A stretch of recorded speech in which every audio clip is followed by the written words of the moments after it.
dans les profondeurs d'une forêt dense, où les arbres semblent toucher le ciel et où les bruits de la nature créent une symphonie apaisante, un homme solitaire marchait sur un sentier à peine visible. Ses vêtements étaient simples mais pratiques, marqués par les voyages, et il portait un grand sac rempli d'outils et de parchemins. Cet homme était Ginkgo, un Mushishi, un spécialiste des Mushi, des créatures mystérieuses qui existent à la lisière de notre réalité et qui influencent la nature de manière souvent incomprise. Ce soir-là, alors que le soleil se couchait derrière les collines, Ginkgo arriva dans un petit village niché au cœur de la forêt. Les maisons en bois étaient simples mais accueillantes, et une légère fumée s'élevait des cheminées, emplissant l'air d'une odeur de feu de bois. Les villageois, bien que méfiants au début, lui offrirent l'hospitalité lorsqu'ils apprirent qu'il était un Mushishi. Autour d'un feu de camp, les villageois lui racontèrent des histoires d'étranges lumières bleues qui apparaissaient au-dessus d'un lac sacré, situé non loin du village. Ces lumières, selon eux, n'étaient visibles que par les nuits les plus sombres et les plus silencieuses. Les anciens du village croyaient que ces lumières étaient les esprits de leurs ancêtres, venus les guider et les protéger. Intrigué par ces récits, Ginkgo décida d'en savoir plus. Une vieille femme, avec des yeux pleins de sagesse et de tristesse, l'invita à s'asseoir près d'elle. Elle se nommait Yuna, et elle avait passé toute sa vie dans ce village. Il y a longtemps, ce lac était un lieu de rassemblement sacré, commença Yuna, sa voix douce et mélodieuse, semblant porter le poids des âges. Les lumières que nous voyons aujourd'hui sont un écho de ce passé. Certains disent qu'elles apparaissent pour ceux qui ont besoin de trouver la paix intérieure.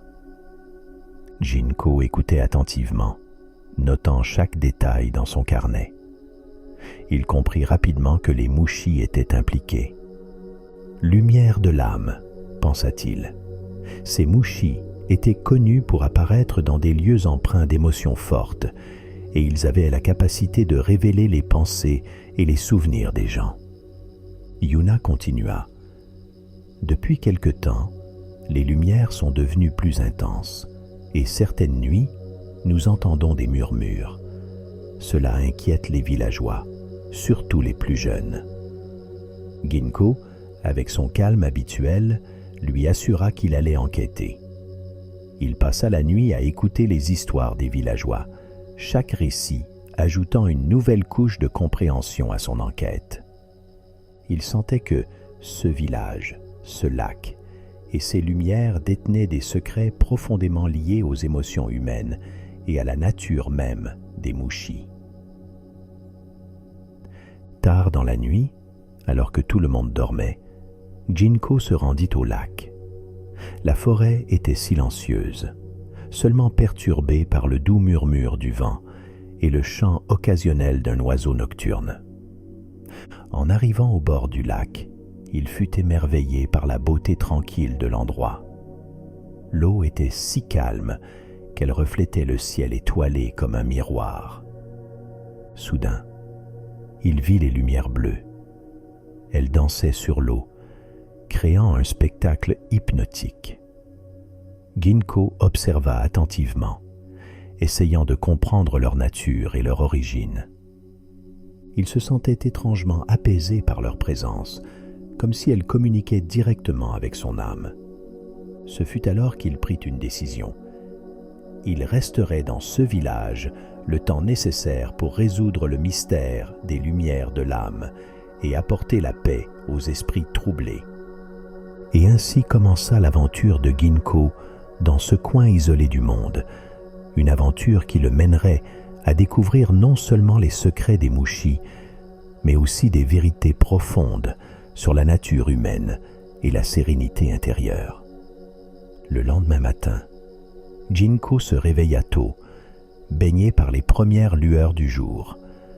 Le village était encore silencieux, à peine éveillé de son sommeil nocturne. Les événements de la veille trottaient dans son esprit, tandis qu'il se préparait pour une nouvelle journée de découverte. Après un petit déjeuner simple mais nourrissant, offert par les villageois, Jinko retourna au lac sacré. La lumière du matin donnait au lieu un aspect différent, mais tout aussi enchanteur. Il s'assit au bord de l'eau, observant attentivement les environs. Les lumières de l'âme, bien qu'invisibles en plein jour, semblaient avoir laissé une trace éthérée, un calme étrange et apaisant. Ginko sortit un carnet et commença à dessiner les contours du lac et de la forêt environnante. Il nota également les observations faites la nuit précédente, ses pensées dérivant vers les Mushi et leur mystérieuse influence sur le monde. C'est alors qu'il fut interrompu par une voix douce. « Bonjour, monsieur Ginko », dit Aoi, la jeune fille du village. Elle tenait un panier rempli d'herbes médicinales et de fleurs sauvages. « J'ai vu que vous étiez parti tôt ce matin. Je viens souvent ici pour cueillir des plantes. » Jinko la salua avec un sourire et lui demanda si elle connaissait d'autres détails sur les lumières de l'âme. Aoi s'assit à côté de lui, les pieds nus effleurant l'eau claire du lac. « Je viens ici depuis que je suis enfant, » commença-t-elle. « Les lumières m'ont toujours fasciné. Ma grand-mère disait qu'elles sont les âmes des anciens protecteurs du village, guidant ceux qui sont perdus. » Ginko écoutait attentivement, sachant que les paroles d'Aoi pourraient contenir des indices cruciaux. Il lui demanda si elle avait déjà entendu les murmures dont parlaient les villageois. Aoi acquiesça lentement. « Oui, parfois, j'entends des voix dans le vent. Elles parlent de souvenirs, de regrets, mais aussi d'espoir. C'est comme si elles cherchaient quelque chose. » Intrigué, Ginko demanda à Aoi si elle voulait l'aider à enquêter. Ensemble, ils passèrent la journée à explorer les abords du lac, recueillant des échantillons et observant les traces laissées par les Mushi. Aoi montra à Jinko un endroit particulier où les lumières semblaient plus intenses, près d'un ancien arbre sacré. Le soir venu, ils décidèrent de revenir au lac pour observer les lumières de l'âme à nouveau. Alors que le soleil se couchait, les premières lueurs bleues commencèrent à apparaître. Ginko et Aoi s'assirent en silence, laissant les murmures et les lumières les envelopper. C'est alors que Jinko perçut quelque chose de différent. Une lumière plus brillante, plus intense, semblait danser à l'écart des autres.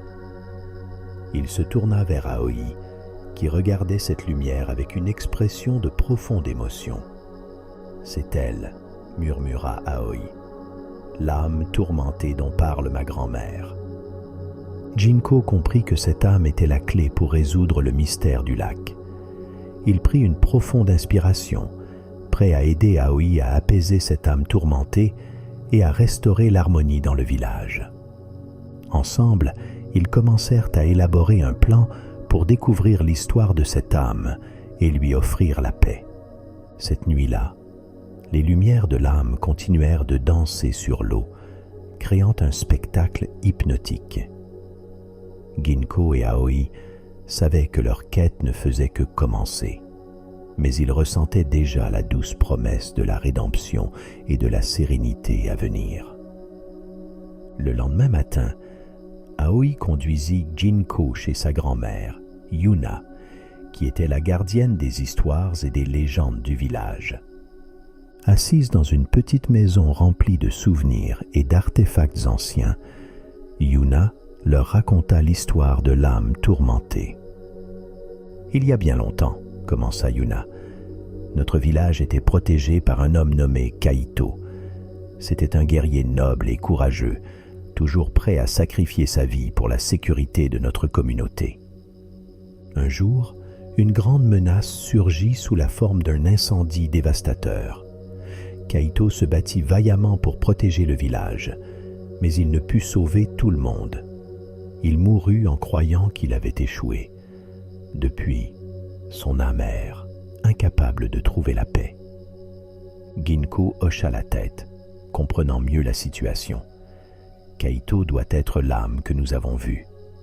Nous devons lui montrer qu'il n'a pas échoué et que son sacrifice n'a pas été vain. Aoi proposa une idée. Organiser une cérémonie en l'honneur de Kaito, pour lui montrer que le village se souvenait de lui avec gratitude et respect. Ginko approuva et suggéra également de recréer les souvenirs de Kaito à travers des récits et des objets personnels. Pendant les jours suivants, Ginko et Aoi parlèrent aux villageois, recueillant des histoires et des objets ayant appartenu à Kaito.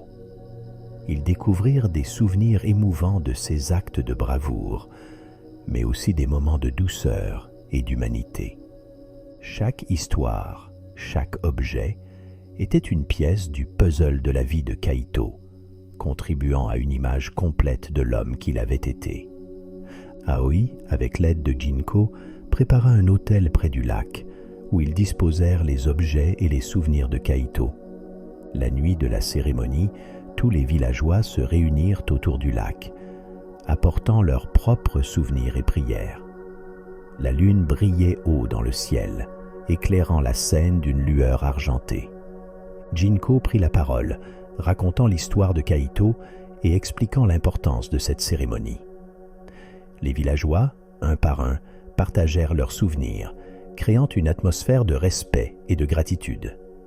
Aoi, les larmes aux yeux, parla de la fierté qu'elle ressentait pour les sacrifices de Kaito et de l'héritage qu'il avait laissé.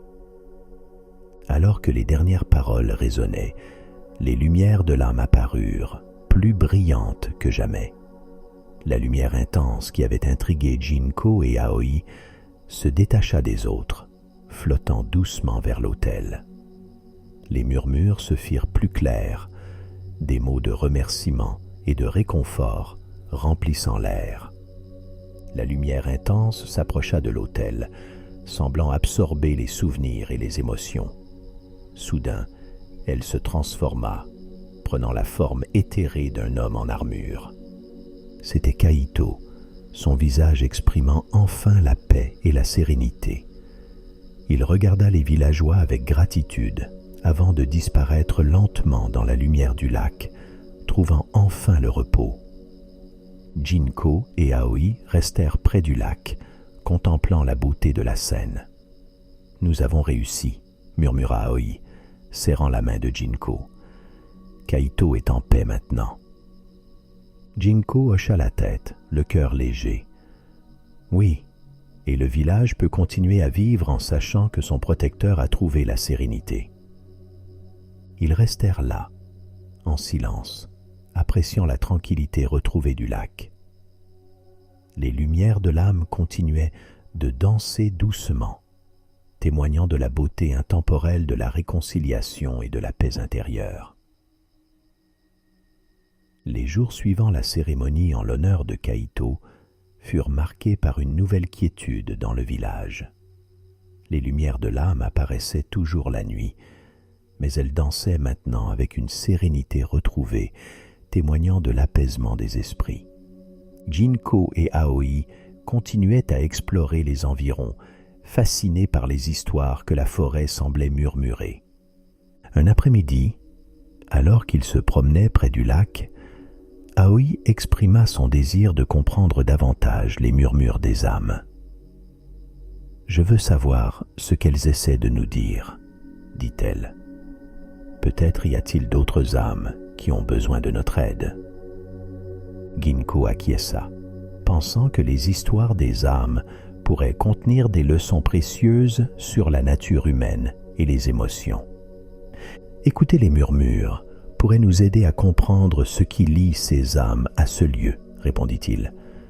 Nous devons être attentifs et ouverts à leurs récits. Cette nuit-là, ils s'installèrent de nouveau au bord du lac, décidés à écouter les murmures avec une attention accrue. Les lumières de l'âme apparurent comme des feux follets, créant une atmosphère mystique et envoûtante. Tandis que le vent soufflait doucement à travers les arbres, les murmures se firent entendre, portés par la brise. Aoi ferma les yeux, se concentrant sur les voix. « Elle parle de souvenirs et de regrets, » murmura-t-elle. « Des histoires de vie passée, d'amour perdu et de rêves inachevés. » Jinko prit des notes, essayant de saisir l'essence des récits. Les voix racontaient des histoires d'anciens villageois, de voyageurs de passage et même de créatures mythiques. Chaque murmure était une fenêtre ouverte sur un monde de pensées et d'émotions profondément humaines. « Il y a une histoire qui revient souvent, » remarqua Jinko. « Une histoire d'amour tragique entre deux jeunes gens séparés par la guerre. Leur chagrin semble imprégner cet endroit. » Aoi hocha la tête, les yeux brillants de larmes. Peut-être que leur histoire n'a jamais été racontée correctement. Peut-être que nous devons leur offrir la chance de partager leur amour avec le monde. Les jours suivants, Jinko et Aoi s'efforcèrent de reconstituer l'histoire de ces deux âmes. Ils parlèrent aux anciens du village, fouillèrent les archives et cherchèrent des indices dans les souvenirs des villageois. Petit à petit, une image claire se dessina. Un jeune homme nommé Haruto et une jeune femme nommée Hana, séparés par les événements tragiques d'une guerre ancienne. Une nuit, alors que les murmures se faisaient plus intenses, Jinko et Aoi décidèrent de tenir une veillée spéciale pour ces âmes tourmentées. Les villageois se rassemblèrent une fois de plus autour du lac, apportant des lanternes et des fleurs pour honorer les amants séparés. Aoi, utilisant ses talents de conteuse, partagea l'histoire de Haruto et Hana, mêlant les murmures des âmes à sa narration. Haruto et Hana étaient des âmes liées par un amour profond, commença-t-elle, sa voix douce résonnant dans le silence de la nuit. Bien que la guerre les ait séparés physiquement, leur amour a transcendé le temps et l'espace, se manifestant à travers les lumières de l'âme. Ce soir, nous leur offrons notre écoute, notre compassion et notre gratitude pour l'amour qu'ils ont partagé. À mesure que l'histoire se déroulait, les lumières de l'âme brillaient de plus en plus intensément, comme si les âmes de Haruto et Hana répondaient à l'appel. Les murmures se transformèrent en une mélodie douce et apaisante, emplissant l'air d'une émotion palpable. Ginko et Aoi observaient en silence, touchés par la puissance de l'amour et du souvenir. Les âmes de Haruto et Hana ont enfin trouvé la paix, murmura Jinko, sentant une vague de sérénité l'envahir. Cette nuit-là, le village tout entier ressentit un profond sentiment de connexion et de réconciliation. Les murmures du passé avaient été entendus et les âmes tourmentées avaient trouvé la paix grâce à la compassion et à l'écoute attentive de ceux qui les entouraient. Ginko et Aoi, maintenant liés par cette expérience, savaient que leur voyage ne faisait que commencer. Chaque âme avait une histoire à raconter et ils étaient déterminés à écouter chaque murmure, à honorer chaque mémoire et à apporter la paix à toutes les âmes qu'ils rencontreraient sur leur chemin. Les jours qui suivirent la veillée pour Haruto et Hana furent empreints d'un calme nouveau.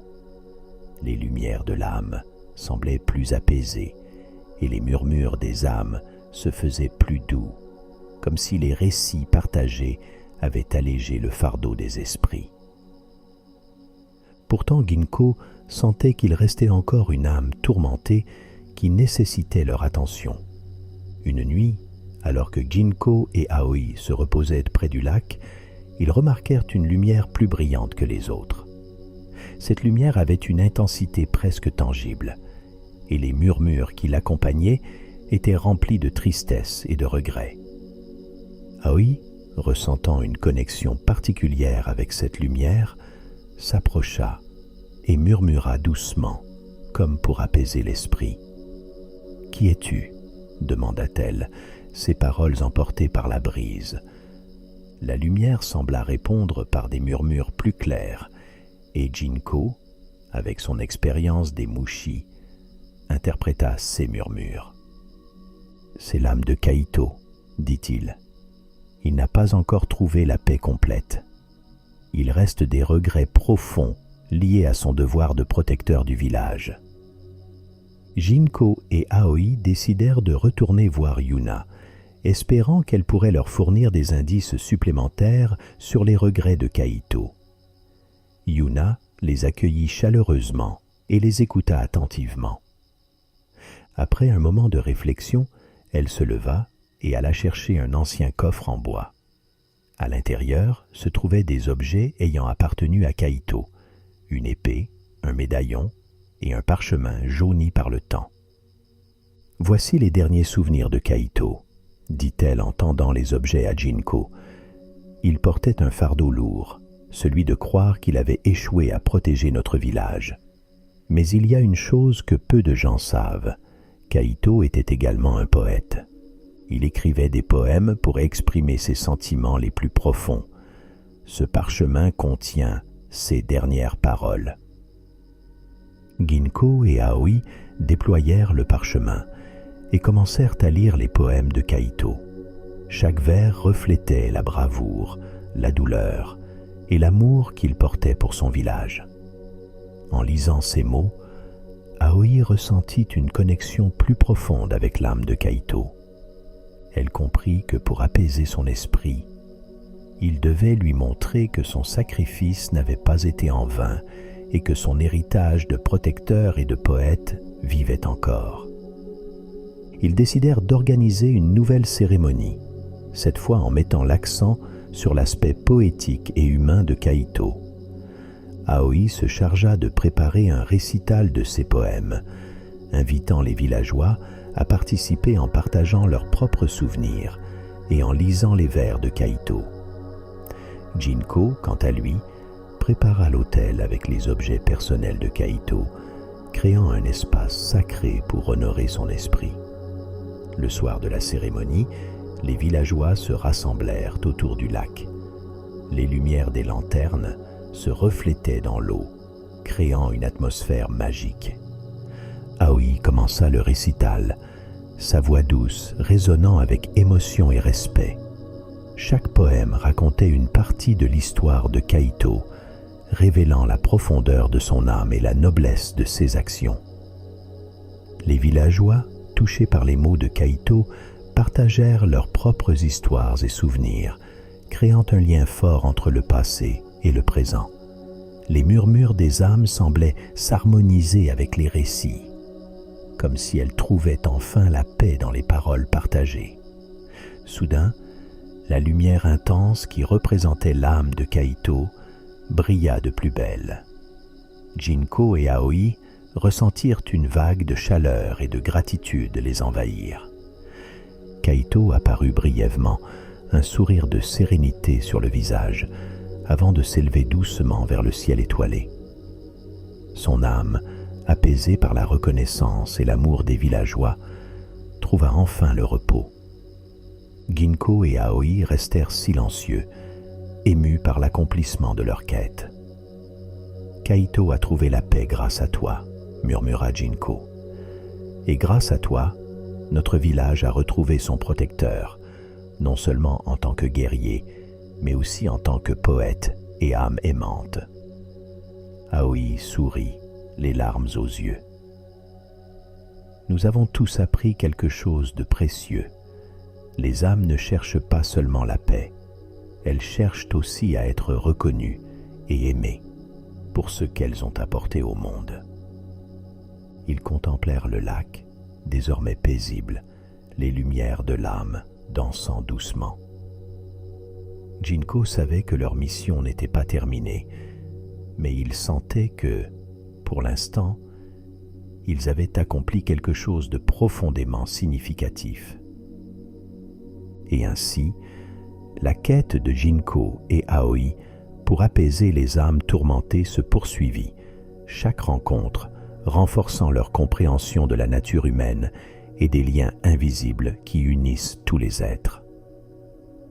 Les jours passèrent et le village continuait de ressentir les effets bénéfiques des cérémonies précédentes. Les lumières de l'âme dansaient avec une sérénité retrouvée et les murmures des esprits étaient devenus doux et apaisants. Cependant, Jinko et Aoi savaient que leur quête pour apaiser toutes les âmes tourmentées n'était pas encore terminée. Un matin, alors qu'ils se promenaient près du lac, Aoi s'arrêta soudainement et ferma les yeux, écoutant attentivement les murmures portés par le vent. « Jinko, dit-elle doucement, il y a encore une âme qui semble chercher quelque chose. Je peux sentir son angoisse. » Jinko hocha la tête, conscient que chaque âme avait ses propres besoins et histoires. « Nous devons découvrir ce qui la tourmente, » répondit-il. « Peut-être que Yuna aura des réponses. » Ils retournèrent chez Yuna, qui les accueillit avec sa sagesse habituelle. Après avoir écouté leurs préoccupations, elle réfléchit un moment avant de parler. « Il y a une ancienne légende, » commença-t-elle. « Une histoire que peu de gens connaissent. Elle parle d'un protecteur oublié, un esprit ancien qui veillait sur Cester bien avant Kaito.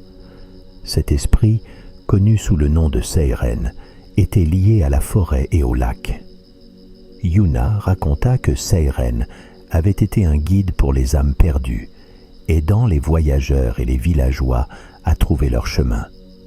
Cependant, à mesure que les années passaient, les souvenirs de Seiren s'effacèrent, et l'esprit, oublié, se retrouva tourmenté par le sentiment d'abandon.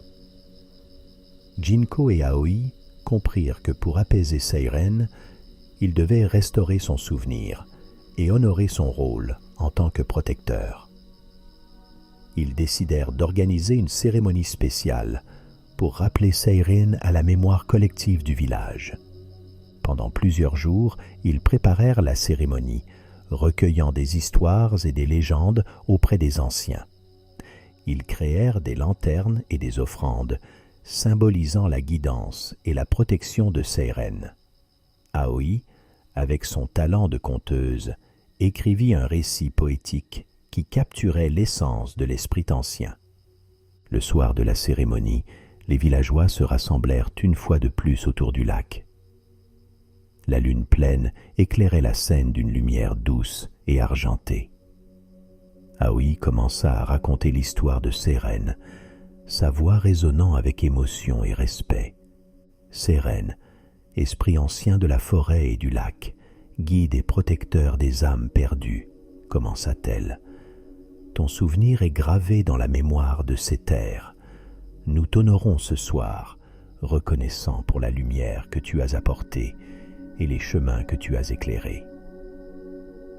Les villageois, tenant des lanternes scintillantes, marchèrent autour du lac, formant un cercle lumineux. Jinko plaça les offrandes au centre, créant un autel sacré dédié à Seiren. Les murmures des âmes se firent plus forts, mélangés aux chants des villageois, créant une symphonie apaisante. Soudain, une lumière éblouissante émergea du lac.